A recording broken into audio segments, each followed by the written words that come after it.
Hi everyone, welcome back to another video containing some practical experiential tools, exercises to become more awake, less sucked into the mind, preparing for doing deeper work, psychosomatic processing, and going deeper into finding out who or what is it that we truly are. But before going to those areas, we are still in this level of dealing with the monkey mind. This constant stream of thoughts and the narrator, and this like a plague, basically plaguing modern man. Like all this veil of imaginings and rehashings of the past, and imagining the future, and usually it's not just nice and sweet things, but more like problems, fears, desires, and the current state is that all of those are clouding the present moment awareness. And the problem is that any sense of real happiness, any sense of real stability, inner peace, imperturbability, any sense of deep creativity, the source of all of those things that we want, the source of love, is within this, underneath, below the veil of daydreamings and imaginings. So it's underneath all of those. It's the aware, conscious background of what we are. It's the beingness, the self with capital S. And all of these exercises I've been giving all along are meant to shine a light on all of this cloud of static or voices in the head, veils covering our true nature. So the purpose of all of this exercise is to make this thinner, this veil, and then to have more and more moments of coming out behind this veil and experience reality as it is, and really being really deeply aware of the world and the inner world.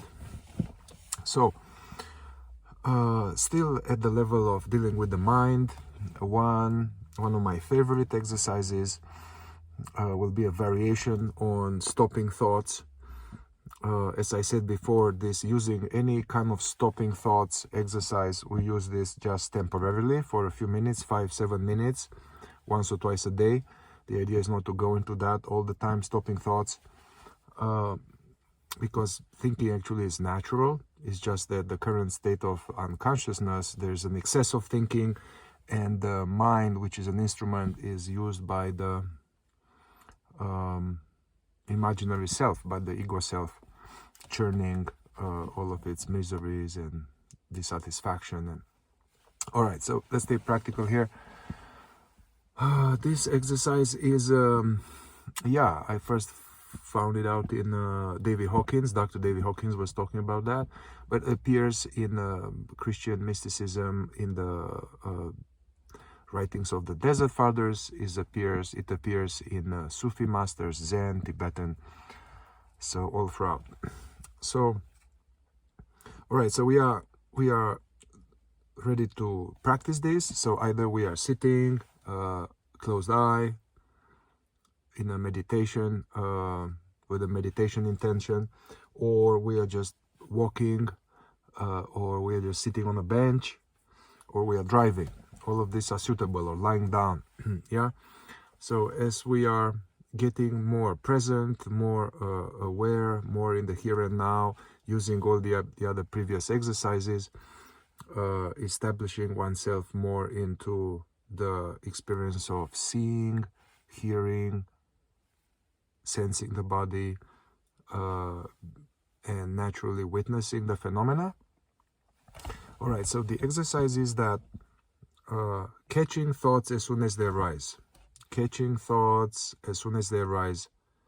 So you will see that the thoughts are like, this ocean, and the thought, if you're really meditating or paying attention to these kind of things, you will see that the thought is like a flying fish jumping out of this ocean. It's like a flying fish, like some idea or an image. And then what happens is that this links to another thought, and then links to another thought and another memory, and another memory, another association. So we end up in a story very far from here and now. So the exercise is to stay established in the present, relaxed and aware, and simply notice as the new flying fish arises. And then as soon as you notice it, don't engage. Yeah, it will, instead of tying into a whole story, it just fizzles out. Another way to do this, to surrender thoughts as soon as they arise. Surrender them, meaning let go engaging with them. Let them, the thoughts happening mechanically, spontaneously, they arise out of this, where they come from, and then they come up, they are seen, and as if we don't engage, they collapse, they fade back from where they're coming from. Actually, a very important part of this exercise is that as soon as we notice the thought collapses, fades away, like a wave. The thoughts are like a wave that reach the shore. As soon as that thought or imaginings or something collapses, stay there for a moment in the space that is without thoughts. So that is very important, is deceivingly important, that space, that inner space, which is revealed to us as the thought leaves us, or the image or the voice leaves us. So that space, they call it the gap, the space between the thoughts, or the gap.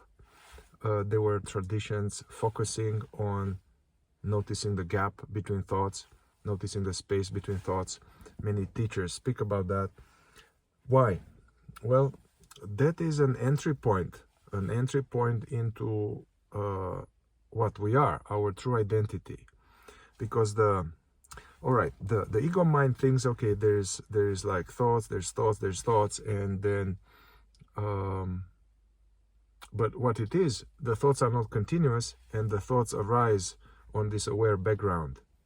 It's like the thoughts are like an image arising on the screen, or a cloud going through the sky.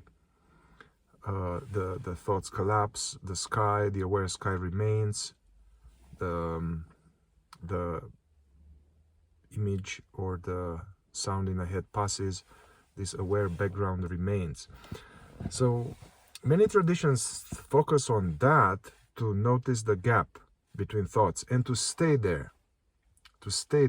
Now another thought will come, and now we either will get identified with that thought, or we see this passing by and collapsing, again staying as the gap. So the gap is not just the empty space, nothingness, emptiness. Actually, it is our true nature, in a sense that it is this sense of aware silence. When the thought dies, there's not nothing. It is us, it is you, the aware presence in which that thought arose like a bubble and faded away. So, coming back practically, trying to notice as the thought arises, not engage, it collapses, notice the gap.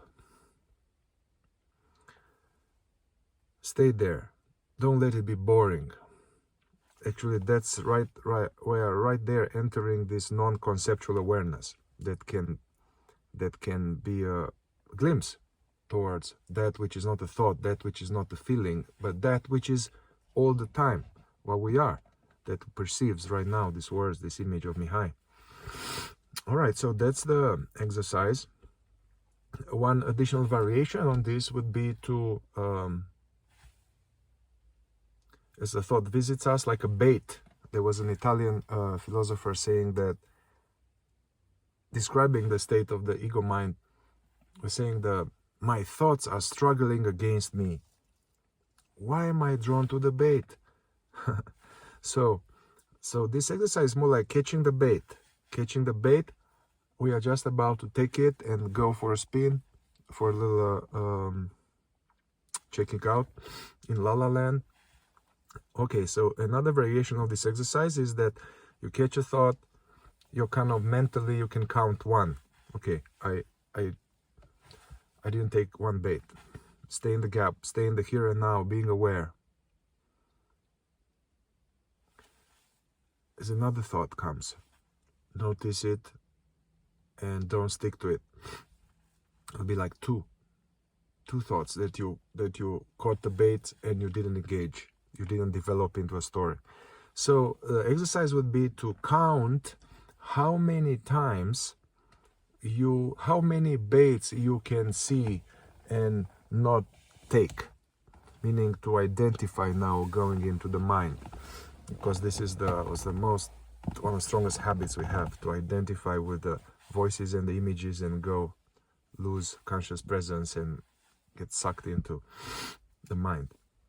So you can catch 3 thoughts before you fall asleep, or 5 thoughts. So try to do this, but once again, these are not to be done forever. These are just short periods of intensive watchfulness, so to say, short periods. And see how many of these thoughts you manage to not identify with. There's no competition, there's no no prize. It's just all of these are little tricks to help make this effort more crisp, more definite. Once again, the aim is not to not have thoughts. The aim is not to become a professional thought police, to snuff all thoughts as they arise. No, the aim is to diminish the identification between the perceiver, the being that we are, and the thoughts. So we have more space and we see them as not us. Another benefit is to become aware of this, our true nature, which is the background, the gap, noticing the gap and staying in the gap, in this non-conceptual, non-thinking awareness, wordless presence, as they say. And stay there, which is actually our true home. Stay there. It may seem like a lot of effort or very complex for some time because we are so used to being asleep.